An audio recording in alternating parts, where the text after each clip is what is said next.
नमस्कार। आकाशवाणी जयपुर अजमेर से प्रस्तुत हैं प्रादेशिक समाचार।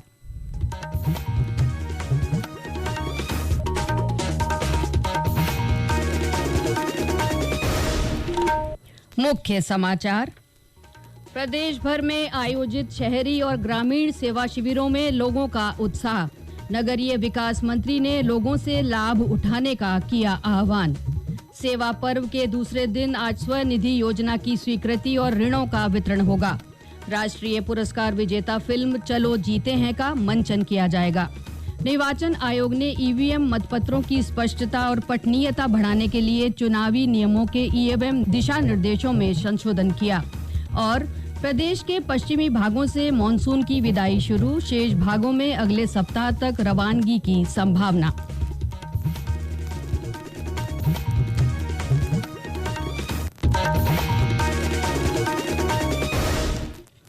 समाचारों के साथ मैं अल्पना राठौड़ और अब समाचार विस्तार से।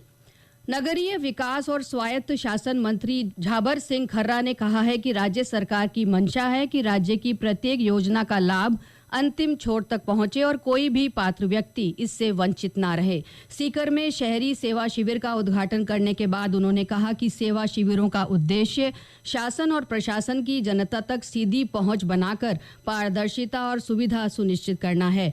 उन्होंने लोगों से इन शिविरों के माध्यम से दी जा रही केंद्र तथा राज्य सरकार की विभिन्न योजनाओं का लाभ लेने का आह्वान किया।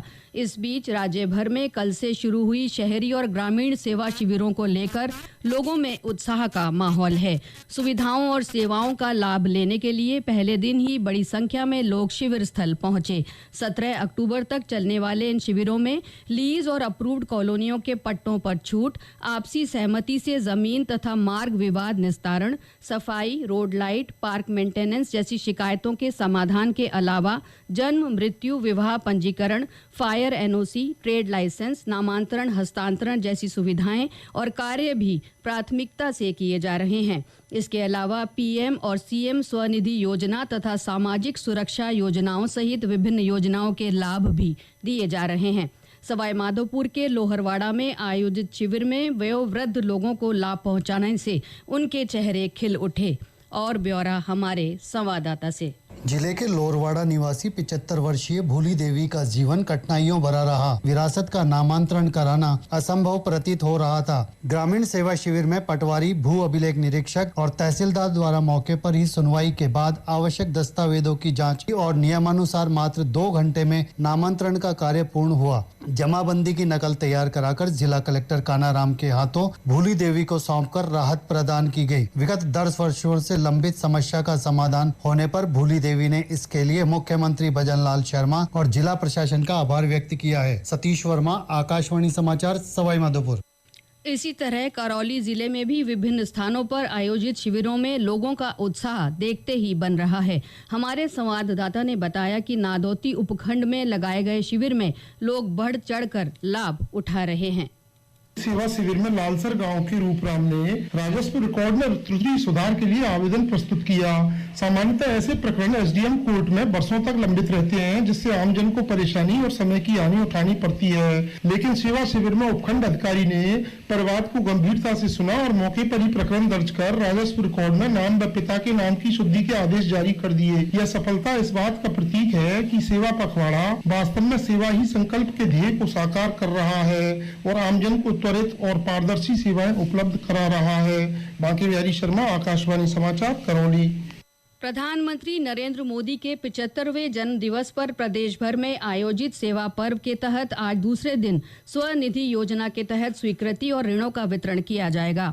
2 अक्टूबर तक चलने वाले सेवा पखवाड़े में प्रधानमंत्री के सेवा ही संकल्प से प्रेरित होकर हर दिन विशेष थीम रखी गई है। इधर कल पहले दिन प्रदेश भर में रक्तदान शिविर लगाए गए। दूसरी ओर कल से ही देश सहित प्रदेश भर में स्वस्थ नारी सशक्त परिवार अभियान भी शुरू हुआ। राष्ट्रीय पोषण माह के तहत आयोजित अभियान में महिला और बच्चों में पोषण और स्वास्थ्य के प्रति जागरूकता गतिविधियां आयोजित हो रही हैं। इस बीच सेवा पर्व के तहत स्वामी विवेकानंद के दर्शन पर आधारित राष्ट्रीय पुरस्कार विजेता फिल्म चलो जीते हैं का मंचन भी आज से किया जा रहा है।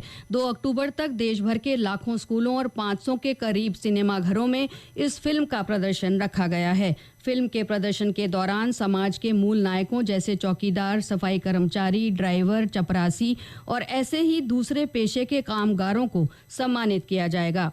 इस कड़ी में प्रदेश की 56 स्क्रीनों पर फिल्म का प्रदर्शन रखा गया है। डाक विभाग और भारत संचार निगम लिमिटेड BSNL ने देश भर में मोबाइल कनेक्टिविटी के विस्तार के लिए कल नई दिल्ली में एक समझौते पर हस्ताक्षर किए। इसका उद्देश्य डिजिटल जागरूकता को बढ़ावा देना, ग्रामीण क्षेत्रों में मोबाइल सेवाओं का विस्तार करना और डिजिटल इंडिया की भावना को बल देना है। इससे देश के सुदूर इलाकों में दूरसंचार सेवाएं अधिक सुलभ तथा किफायती बनेंगी। इसके अंतर्गत देश में 1,65,000 से अधिक डाकघरों में BSNL सिम कार्डों की बिक्री की जाएगी। ये समाचार आकाशवाणी जयपुर अजमेर से प्रसारित किए जा रहे हैं। प्रादेशिक समाचार बुलेटिन आप हमारे एक्स हैंडल @AIR_News_जयपुर, YouTube channel Rajasthan AIR news और फेसबुक AIR न्यूज़ राजस्थान पर भी सुन सकते हैं। इसके साथ ही आप हमारी वेबसाइट newsonair.gov.in पर भी समाचार सुन सकते हैं और संबंधित फोटो और वीडियो देख सकते हैं। निर्वाचन आयोग ने EVM मतपत्रों की स्पष्टता और पठनीयता बढ़ाने के लिए चुनाव नियमों में EVM मतपत्रों की डिजाइन और प्रिंटिंग से संबंधित दिशा निर्देशों में संशोधन किया है। यह पहल पिछले 6 महीनों में निर्वाचन आयोग द्वारा चुनाव प्रक्रियाओं को बेहतर बनाने तथा मतदाताओं की सुविधा बढ़ाने के लिए की गई 28 पहलों में से है। निर्देशों के अनुसार EVM मतपत्र पर अब उम्मीदवारों की रंगीन तस्वीरें स्पष्टता के साथ मुद्रित की जाएंगी। चुनाव में एकरूपता बढ़ाने के लिए सभी उम्मीदवारों के नाम और नोटा का विकल्प भी एक ही फॉन्ट में छापा जाएगा। निर्वाचन आयोग ने बताया कि नई व्यवस्था की शुरुआत बिहार से होगी। नागर विमानन मंत्री के राममोहन नायडू ने समूचे देश में हवाई अड्डों पर यात्री सेवा दिवस पहल की शुरुआत की। उत्तर प्रदेश में गाजियाबाद के हिंडन हवाई अड्डे पर आयोजित कार्यक्रम में श्री नायडू ने कहा कि यात्री सेवा दिवस पहल मंत्रालय के विकास और हवाई यात्रा को सहज और सुगम बनाने के लक्ष्य का प्रतीक है। श्री नायडू ने कहा कि देश के सभी हवाई अड्डों पर जल्द ही वाईफाई सुविधा उपलब्ध होगी। नागरिक उड्डयन मंत्रालय ने बताया कि यात्री सेवा दिवस पहल के अवसर पर स्वस्थ नारी सशक्त परिवार अभियान के अंतर्गत हवाई अड्डों पर निःशुल्क चिकित्सा जांच और स्वास्थ्य जागरूकता अभियान चलाए गए हैं।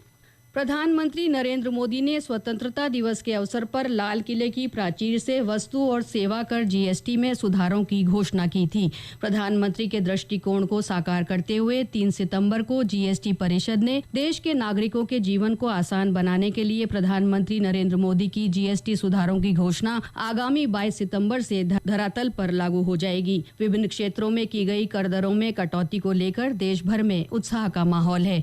आज हम नई GST दरों के लाभ पर कपड़ा क्षेत्र पर एक नजर डाल रहे हैं।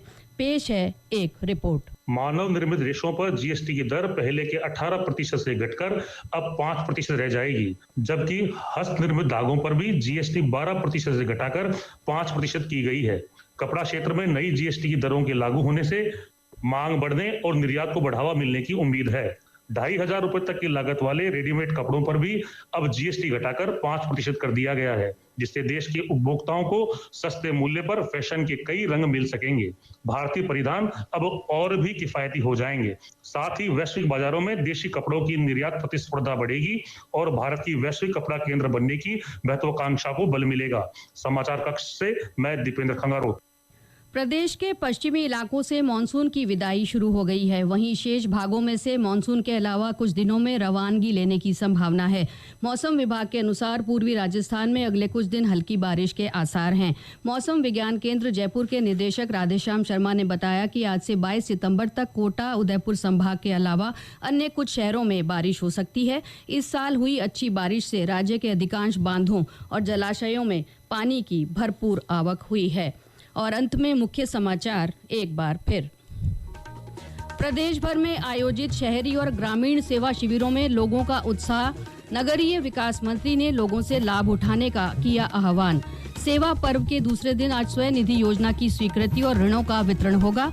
राष्ट्रीय पुरस्कार विजेता फिल्म चलो जीते हैं का मंचन किया जाएगा। निर्वाचन आयोग ने EVM मतपत्रों की स्पष्टता और पठनीयता बढ़ाने के लिए चुनाव नियमों के EVM दिशा निर्देशों में संशोधन किया है।